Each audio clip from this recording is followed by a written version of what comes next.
I'm at the MONA, Museum of Nepali Art, which is in the center of Kathmandu, Tamil area.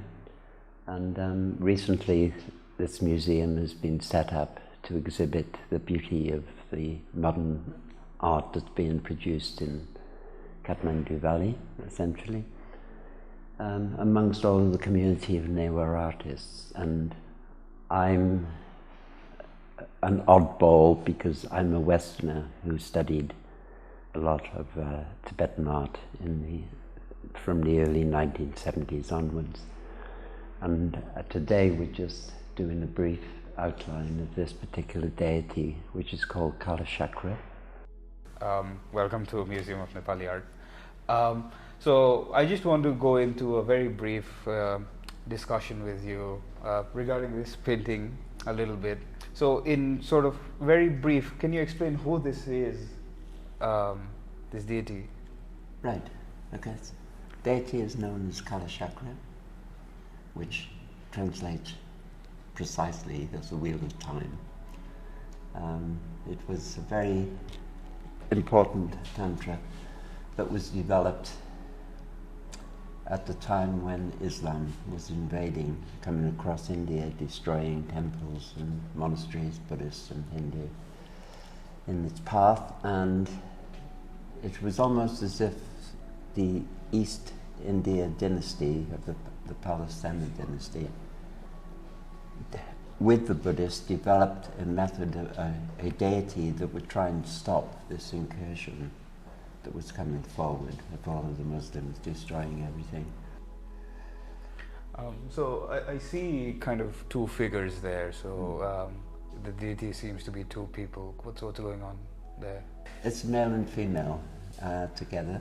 The male, of course, is the dominant figure, and the female is seen from behind. The male figure, Kaal Chakra itself, is blue-black, essentially in colour, and the consort who he's having sexual union with is yellow, golden yellow, and her name is Vishvamata, the mother of all changes.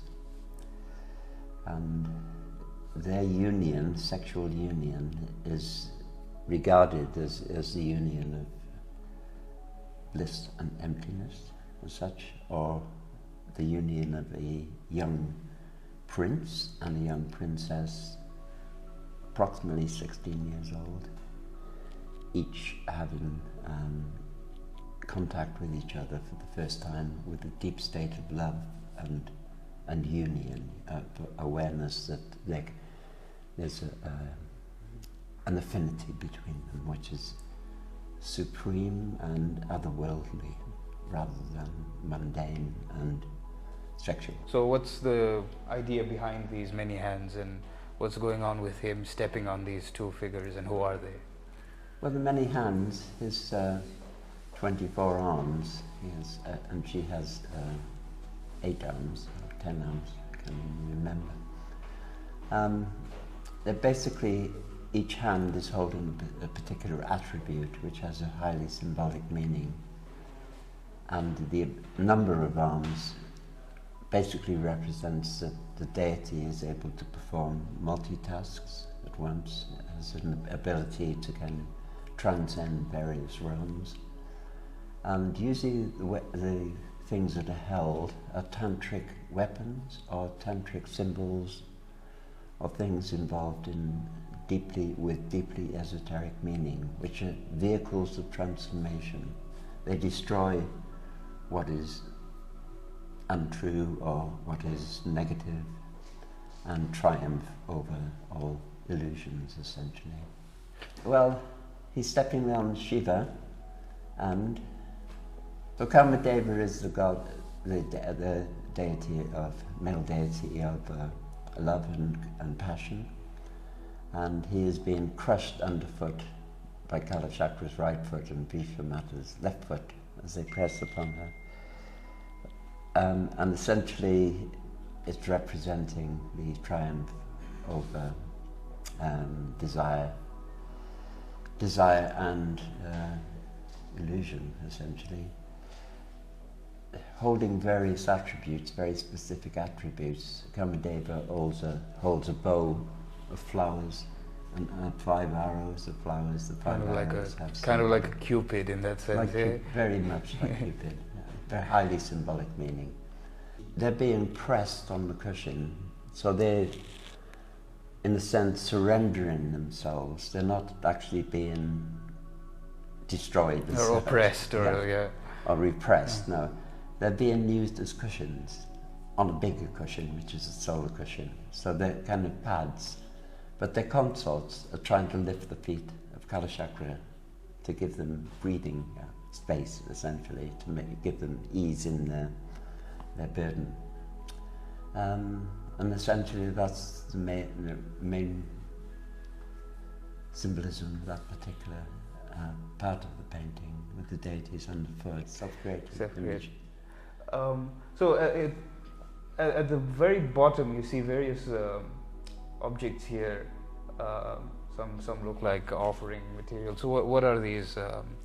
That is a particular set of offerings for Kaal Chakra, which a friend of mine who's now deceased, Edward Henning, was a master, he was English, of Kaal Chakra Tantra.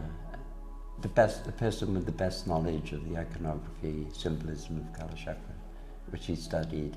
So this was essentially for an initiation for Kaal Chakra that the Dalai Lama was giving out? It was a friend of mine, Sean Jones, who is now deceased.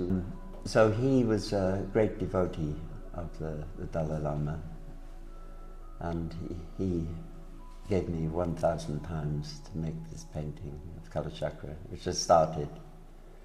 But we had 2 small children at the time, and it was very difficult to kind of progress beyond this stage, which probably took a couple of months with the creation of the drawing itself, because I had to create a new tiksar, essentially, from iconographical sources. Tiksar meaning systems of how it's measured, because every angle and line has a precision in the form, and often they say that if a painting is a Tibetan tonka is perfectly made and blessed by a great teacher, that the painting actually moves a bit to create that form. Of course, I've never seen that myself, but there are images of deities such as this, which are painted from a nosebleed of a great lama. Oh, okay. Yeah. So that's for the color red and. To use as an ink. Oh, okay. Like, for example, Dorje Benakchen, the Kalmapa, have a nosebleed that spontaneously comes, and then they use that blood. Oh, wow. If he's a particular painter to paint Dorje Benakchen, it's a powerful symbol of blood, of course, is predominant in tantric art. Blood and seminal fluid, male and female. The whole ethos of it is to augur world peace, to stop this madness about sectarianism. And one of the most interesting things about the Kaal Chakra in the Tantra, it describes where the kingdom of Shambhala actually is. So it gives very precise measurements. And Edward found, I think it was in Baghdad, that was the site of the Kaal Chakra.